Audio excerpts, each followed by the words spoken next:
마태복음 1장 18에서 25절 말씀입니다. 마태복음 1장 18에서 25절 말씀 한 절씩 교독하고 마지막 절은 합독하도록 하겠습니다. 네, 하나님 말씀 보겠습니다. 예수 그리스도의 나심은 이러하니라. 그의 어머니 마리아가 요셉과 약혼하고 동거하기 전에 성령으로 잉태된 것이 나타났더니 그의 남편 요셉은 의로운 사람이라 그를 드러내지 아니하고 가만히 끊고자 하여 이 일을 생각할 때에 주의 사자가 현몽하여 이르되 다윗의 자손 요셉아 내 아내 마리아 데려오기를 무서워하지 말라. 그에게 잉태된 자는 성령으로 된 것이라. 아들을 낳으리니 이름을 예수라 하라. 이는 그가 자기 백성을 그들의 죄에서 구원할 자이심이라 하니라. 이 모든 일이 된 것은 주께서 선지자로 하신 말씀을 이루려 하심이니 이르시되 보라, 처녀가 잉태하여 아들을 낳을 것이요 그의 이름은 임마누엘이라 하리라 하셨으니 이를 번역한즉 하나님이 우리와 함께 계시다 함이라. 요셉이 잠에서 깨어 일어나 주의 사자의 분부대로 행하여 그의 아내를 데려왔으나 아들을 그들의 낳기까지 동참하지 아니하더니 나음의 이름을 예수라 하니라. 아멘. 하나님의 말씀입니다. 주님께 감사합니다. 자, 오늘 말씀은 지난주에 보았던 마태복음 1장의 족보 이야기 이후에 나오는 내용입니다.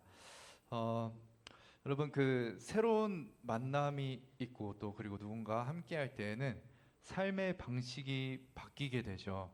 제가 권선제일교회를 오게 됨으로써 저는 다양한 사역들을 맡게 되고 여러분과 함께 하게 되었고, 특별히 우리 담임 목사님과 함께 사역하면서 목사님께서 이끄시는 사역에 동참하면서 저의 사역이나 삶의 방식들이 많이 바뀌게 되었습니다. 이전에는 제가 창원대교회에서 사역을 할 때는 파트로 있었기 때문에 이렇게 뭐 매일 출근하는 일은 없었고요. 전임으로 오면서 사역을 하면서 삶의 방식이 굉장히 많이 바뀌게 된 것이죠. 결혼도 마찬가지입니다.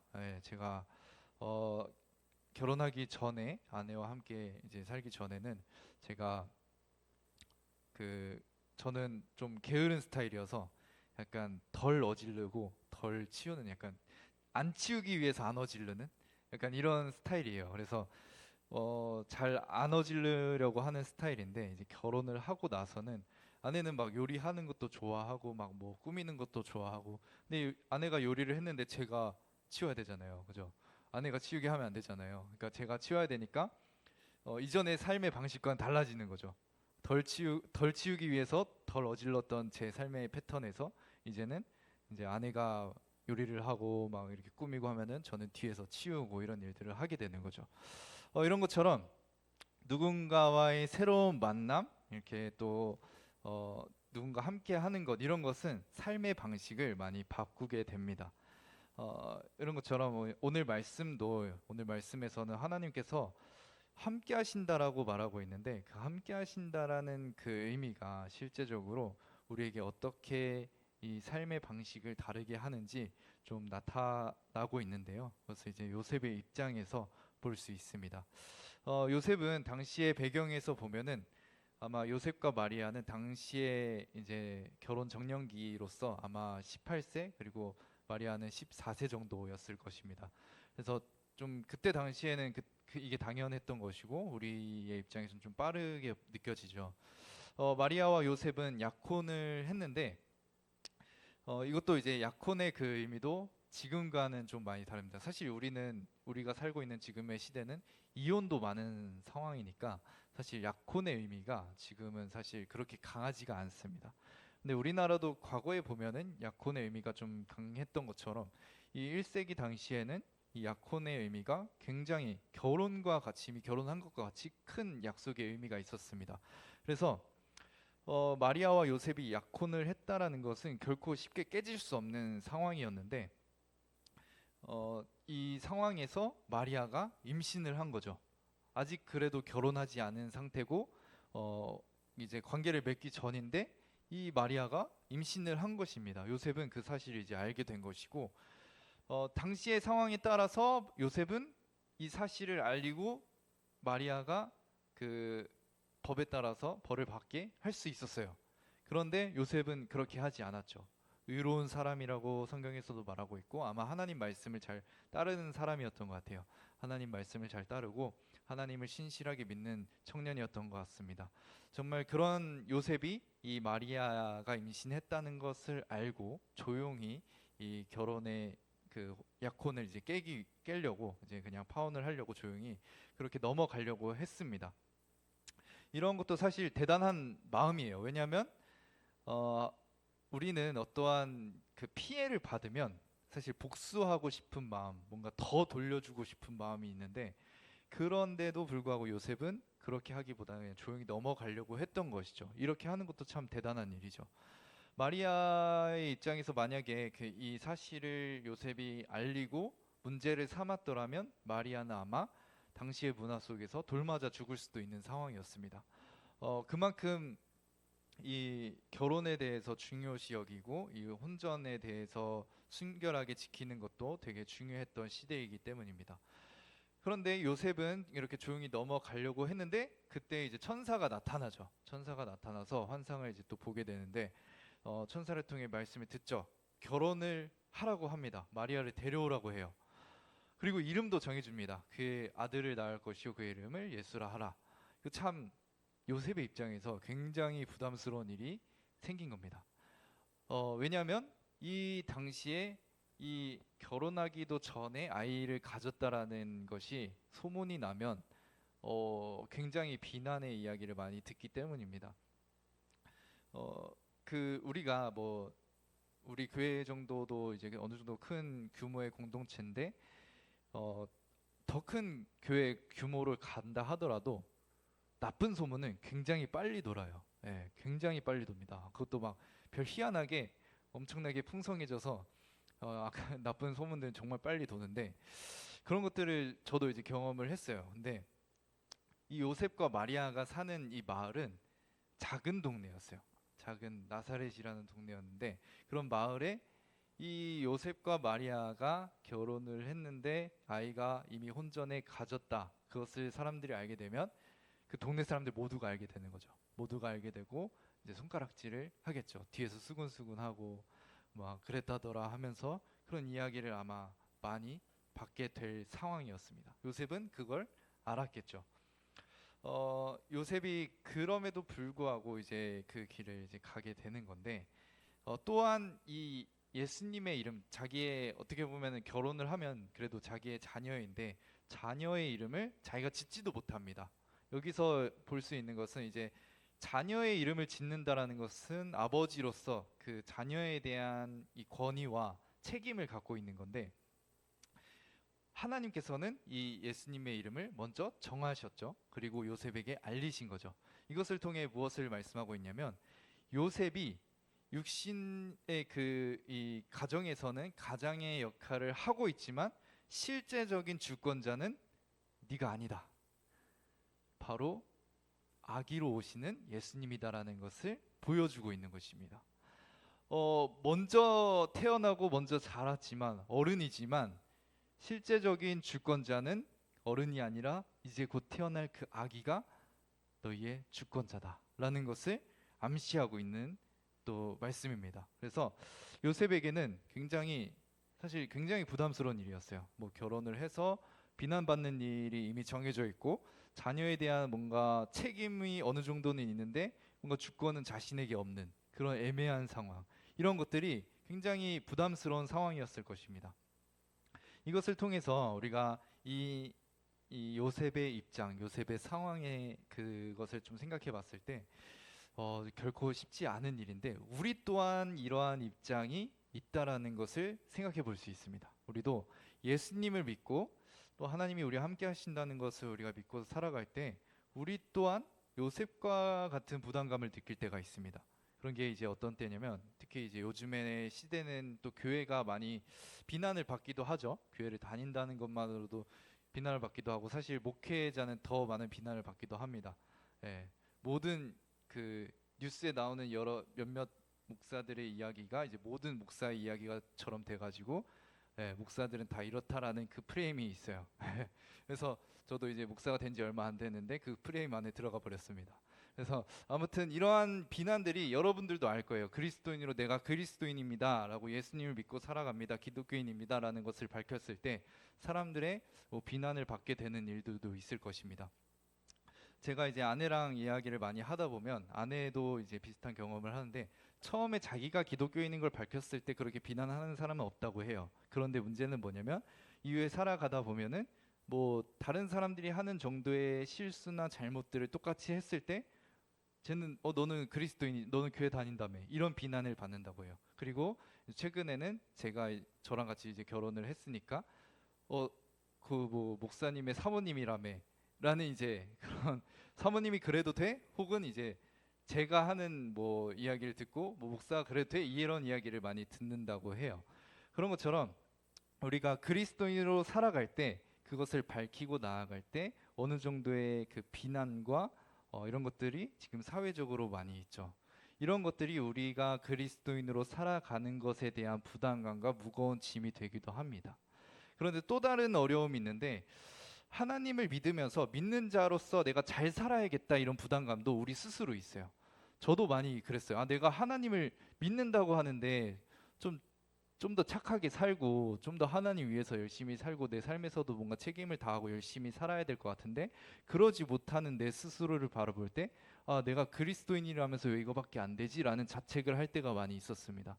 이러한 것들 때문에 뭔가 살아가면서 삶에 대한 이 비난에 대한 이 뭔가 어려움 그리고 나의 스스로에 대한 자책 사실 저는 자책이 더 컸어요. 20대 때 자책이 정말 컸고 그래서 어떤 생각을 했냐면 내가 그리스도인으로서 이렇게 힘들게 살다가 죽는 것보다는 그냥 내 마음대로 살다가 마지막에 죽을 때 예수님 믿는 게 참 좋았을 것 같다. 이런 얘기를 했고 실제로 많은 청년들이 이 이야기를 한다는 것을 알았습니다. 많은 청년들이 차라리 죽을 때 예수님 믿고 죽으면 제일 좋을 것 같은데라는 생각을 하고 그렇게 나중에 믿어야겠지 하고 실제로 교회를 떠나는 청년들도 있고 근데 내가 죽을 때가 언젠지 알아. 어떻게 알아? 라고 생각하면서 그냥 어쩔 수 없이 신앙생활을 하는 청년들도 많이 있었습니다. 아마 저는 이제 후자였던 것 같아요. 그냥 예수님 믿고 내가 이제 언제 죽을지도 모르고 예수님 언제 올지도 모르고 그냥 이렇게 믿고 살아야지라고 생각을 했던 것 같습니다. 근데 결국에 이런 생각들이 왜 드냐면 내가 내 인생은 내 마음대로 뭔가 잘 마음대로 살고 싶고 또 천국은 가고 싶은 이 마음 때문에 결국에는 이러한 결단이 나온 거죠. 이러한 생각이 나온 거죠. 그래서 그냥 내 마음대로 살다가 죽기 전에 예수님 믿으면 얼마나 좋을까 이런 생각을 갖게 되는 거죠. 이런 것은 이제 내가 신앙생활 하면서 힘들고 어려운 것들이 많이 보이고 그런 것들에 의해서 지치니까 그런 마음을 갖게 됐던 것 같습니다. 이렇게 사실 이제 우리가 요새만큼이 될 수도 있고 혹은 그렇지 않을 수도 있는데 어쨌든 우리가 하나님을 믿고 살아간다, 그리스도인으로 살아간다 할 때에는 어떠한 이제 부담감, 그 삶에 대한 내 삶의 방식이 달라져야 되고 책임이 달라져야 한다라는 그 부담감 속에서 우리는 참 삶에 있어서 좀 부담감을 갖고 살아가게 되는 거죠. 자, 이렇게 우리가 요셉과 우리의 입장에서 하나님을 믿고 또 요셉과 같은 경우는 하나님이신 예수 그리스도가 자기의 아들로 와서 살아간다. 이게 엄청난 부담감이었을 텐데 우리가 다른 입장을 한번 생각해 봤으면 좋겠습니다. 바로 우리 하나님 입장인데 예수님 입장을 한번 생각해 봤으면 좋겠습니다. 예수님은 지난주에도 말씀드렸듯이 우리와 진정한 가족이 되기 위해서 이 땅에 오셨습니다. 우리를 죄에서 구원하시고 가족 삼으려는 그런 의지가 없으셨다면 예수님께서 이 땅에 아기로 오실 필요가 없으시겠죠. 그런데 예수님은 그러한 분명한 목적을 가지고 오셨습니다. 그런데 문제는 무엇이냐면 가족이 되려는 자들, 하나님께서 이들과 가족이 되어야겠다라고 선택한 사람들이 하나님이 어떻게 보면 가장 경멸하는 생각과 행동과 마음을 가진 사람들이라는 겁니다. 여러분들이 이 하나님의 입장을 조금 더 알기 위해서 여러분들이 한번 생각을 해봤으면 좋겠는데요. 가장 싫어하는 부류의 사람을 한번 생각해봤으면 좋겠습니다. 뭐 연쇄살인마나 강간범, 뭐 위선자들, 뭐 이런 사람들 가장 싫어하는 부류의 사람들을 생각해봐도 좋을 것 같고, 혹은 그 역겹다고 생각하는 뭔가 행동이나 그 물건들 이런 것들을 한번 생각해봐도 좋을 것 같습니다. 사실 이걸 이제 설교 준비하면서 생각한 것들이 저도 있지만 말하면 안 되겠다 싶은 게 이제 또 오후에 점심 먹고 나서 이렇게 안 좋은 얘기 하면 안 되니까 그래서 조금 내용은 이제 말을 하지 않겠지만 여러분들이 아마 지금 제가 말씀드리는 중에 아마 조금씩이나마 생각이 난 것들이 있을 것입니다. 그런 것들을 생각해 보시고 하나님께서 우리를 바라보실 때 한편으로는 그 역겹다라고 생각했던 여러분들의 그 감정과 동일한 감정을 갖는다라는 것을 생각해 보시기 바랍니다. 왜냐하면 하나님께서는 하나님의 성품을 우리가 생각해 보면 알 수 있는데요. 하나님은 선하십니다. 죄가 없으시고요. 그리고 거룩하십니다. 우리와 완전히 구별된 분이세요. 그렇기 때문에 사실 이 하나님이 그 죄인들과 함께 하신다라면 그 구약 성경에서도 많이 나타나는데요. 하나님이 역사하시면 죄인들은 바로 죽습니다. 그만큼 거룩하세요. 그만큼 선하세요. 그러니까 조금도 더러운 것을 용납하지 않으신다고 보시면 돼요. 조금 더 악한 것을 조금이라도 용납하지 않으시는 분이라고 생각하시면 됩니다. 그런 하나님께서 지금 가장 경멸스러운 행동과 마음을 가진 그런 우리들을 향해서 가족 삼으시겠다고 결정을 하신 것입니다. 그리고 나서 아들을 이 땅에 보내신 거죠. 예, 예수님께서 이 땅에 오셨습니다. 예수님께서 이 땅에 오셨을 때는 세포로 오셨죠. 마리아 몸에 잉태가 되었으니까 정말 작은 세포로 시작이 되었습니다. 그리고 아기로 태어나서는 정말 그냥 우리와 같은 갓난 아기로 태어나신 거예요. 다 큰 성인으로 예수님이 이 땅에 오신 것이 아닙니다.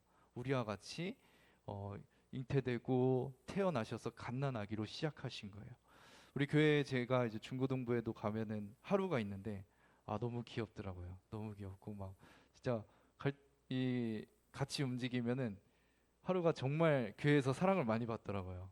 여기저기 교회 어른분들한테도 청년들 중고등부 친구들한테도 막 엄청나게 사랑을 받고 귀여움을 받고 그런데 진짜 너무 귀여운 것 같아요. 그래서 근데 이 하루를 보면은 그 제가 어제 그 중고등부도 성탄 발표 연습을 했는데 그 하루가 아기 의자에 앉아 있었어요. 그래서 이제 집사님 두 분 다 이제 연습하고 막 이렇게 하느라 그 하루가 혼자 앉아 있었는데 제가 잠깐 옆에 앉았어요. 앉아서 이제 하루 보고 있었는데 하루가 막 그 의자를 벗어나고 싶은 건지 막 뭔가 불편한 건지 막 엄청 움직이더라고요. 근데 그 의자를 조금도 벗어날 수 없었습니다.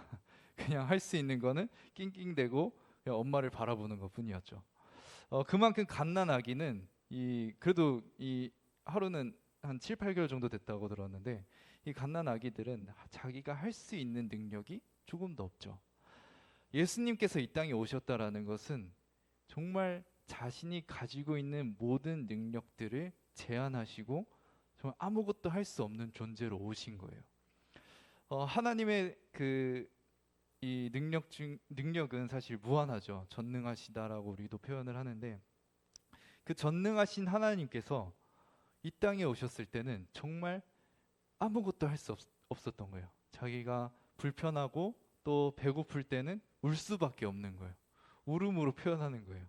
하나님께서 자기의 몸도 컨트롤할 수가 없어가지고 그냥 울음으로 표현할 수밖에 없었던 거예요. 그리고 부모인 요셉과 마리아를 의지할 수밖에 없었던 거죠. 그렇게 연약한 인간으로 우리와 같은 모습으로 오셨습니다. 그리고 그렇기 때문에 우리는 사실 이제 크리스마스 캐롤도 부르고 성탄 찬양도 부르면서 막 되게 즐거운 분위기를 생각하고 그렇지만 사실 하나님 입장에서 생각해 보면 좀 끔찍한 날인 거죠. 예. 예수님께서 아무것도 할 수 없는 인간의 몸으로 오셨으니 정말 너무나 하나님 입장에서는 힘든 일이에요. 우리만 해도 우리의 지금 가지고 있는 모든 능력들, 힘들, 건강들을 다 낮춘다고 생각해도 굉장히 불편하고 어려울 텐데 전능하신 하나님께서 모든 능력을 제한하시고 아기로 오셨다라는 것은 그만큼 어려운 일이었던 것입니다. 그럼에도 불구하고 그 일을 행하신 거죠. 그리고 예수님께서 더 큰 문제는 무엇이냐면 살아가시는 내내 함께하는 인간들의 정말 악하고 이 역겨운 모습들을 많이 보셨을 것입니다. 무엇보다 하나님이시기 때문에 마음 중심을 아셨어요. 인간들 마음속에 있는 그 악한 마음들, 교만한 마음들, 자기중심적인 마음들을 다 아셨어요. 그리고 그들과 함께 하셨습니다. 예, 12제자들 얼마나 그 자기중심적이었는지 예수님 오른편에 서겠다고 너도 싸우고 이랬던 모습들이 그들 안에 가득했습니다. 예, 예수님과 그렇게 함께 했으면서도 그런 모습들이 많이 있었어요. 죽으실 때는 어땠습니까? 예수님께서 십자가에 죽으실 때는 그런 십자가에 매달렸을 때 두 손과 발에 못이 박혔습니다. 또다시 아무것도 할 수 없는 상태가 되셨죠. 예수님께서는 그 죽으실 때 정말 아무것도 할 수 없이 숨만 쉴 수 있었습니다.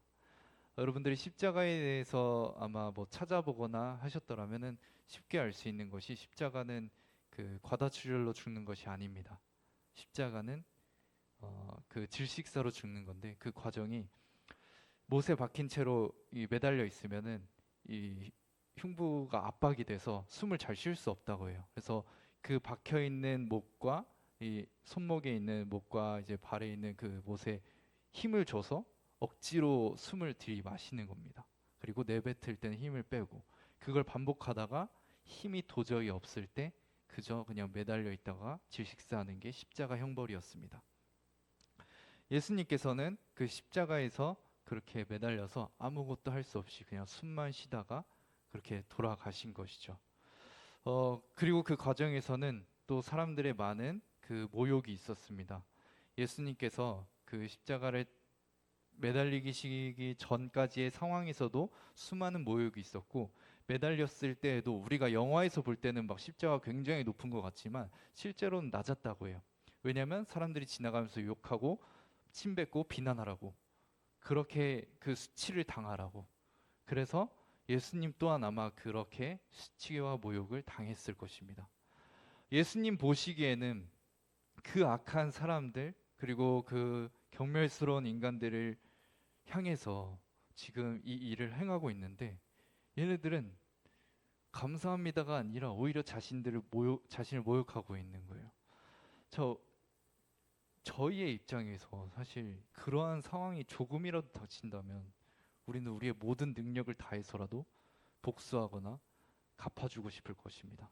만약에 예수님이 그 상황에서 조금이라도 자신의 전능하신 그 능력을 사용하셨더라면 작은 말씀하신 하나라도 하셔서 그 십자가에서 당장 내려올 수 있고 그 침뱉는 자들의 입을 다 꼬매버릴 수 있었을 거예요. 그런데 그렇게 하지 않으셨죠. 그때에도 예수님께서는 전능한 능력을 사용하지 않으셨고 그저 인간으로서 연약하게 죽으시고 있었습니다. 그리고 그 상황에서 이렇게 말씀하셨죠. 우리가 지난주에도 제가 말씀드렸는데 마태복음 27장 46절에서 예수님은 엘리 엘리 라마 사박다니 하시니 이는 곧 나의 하나님 어찌하여 나를 버리셨나이까 하는 뜻이라.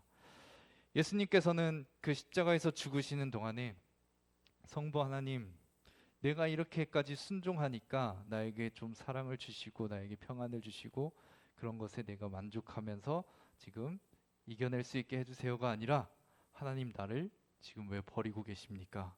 라고 고백하고 있는 거예요. 예수님이 이 땅에서 십자가 지실 때 받았던 고통, 이 십자가의 고통도 굉장히 고통스러운 일이었지만 예수님께서 정말로 고통스러워 하셨던 것은 사랑하는 영원토록 사랑하는 그 하나님, 성부 하나님께로부터 버림받는 것이었습니다. 네, 너무나 그 사랑하는 성부 하나님이 지금 그 십자가에서 달리신 예수 그리스도를 바라볼 때 우리가 가지고 있는 악한 마음, 악한 행동, 악한 생각들, 하나님 보시기에 역겹다고 생각하는 그 모든 마음들을 우리를 보시고 생각하신 것이 아니라 십자가에 달린 예수 그리스도를 보고 그렇게 생각하시며 진노하시고 심판하신 것입니다. 왜냐하면 예수님을 믿는 저와 여러분들이 성부 하나님께서 바라보실 때 사랑하는 아들, 딸로 보시기 위해서 가족으로 여기기 위해서 함께하기 위해서 그 일을 행하신 것입니다. 그래서 예수님께서는 그 상황에서도 끝까지 죽음을 향해 나아가신 거고, 성부 하나님은 너무나 사랑하는 그 아들을 향해서 진노할 수밖에 없었던 것이죠. 그래서 우리가 이 자리에서 예배할 수 있는 것입니다. 그래서 우리가 하나님께 나아갈 수 있는 것입니다. 어, 신이 인간을 괴롭힌다, 고통을 준다라는 이야기는, 그런 종교의 이야기는 너무나 많습니다. 고대 종교에도 그런 이야기들은 많이 있고, 그리스 로마 신화 같은 그런 내용에도 보면은 우리가 쉽게 알 수 있습니다. 인간은 신의 눈치를 보면서 신에게 벌을 받지 않기 위해서 행동하는 경우가 많이 있죠. 그런 것들이 많은 종교의 이야기들입니다. 혹은 또 인간이 인간을 괴롭힌다라는 이야기는 넘치고도 넘치죠. 여러분들도 아마 지난주의 삶 속에서 그것을 경험했을지 모르겠습니다. 그런데 성경의 하나님은 거룩하다고 또 선하다고 하시면서 동시에 인간에게 고난받는 신이기도 했습니다. 그 선하시다고 하고 또 전능하시다고 하는데 동시에 인간에게 고난받고 고통받는 신이었어요. 우리가 이 하나님, 이 예수 그리스도를 생각할 때, 이 예수 그리스도를 믿고 나아갈 때 분명히 어려움이 있을 것입니다. 삶에서 정말 기독교인 것을 밝히고 살아가는 것, 그리고 기독교인의 정체, 그리스도인의 정체성으로 살아갈 때 여러분 스스로의 어려움이 있을지 모르겠습니다. 그러나 그 상황에서도 우리가 그 어려움을 이겨낼 수 있는 것, 그리고 그 어려움에서도 기뻐할 수 있는 것은 이 땅에 오신 그 예수 그리스도, 나를 위해 죽으신 예수 그리스도를 바라볼 때 그 안에 감사와 기쁨이 터져 나올 수 있는 것입니다.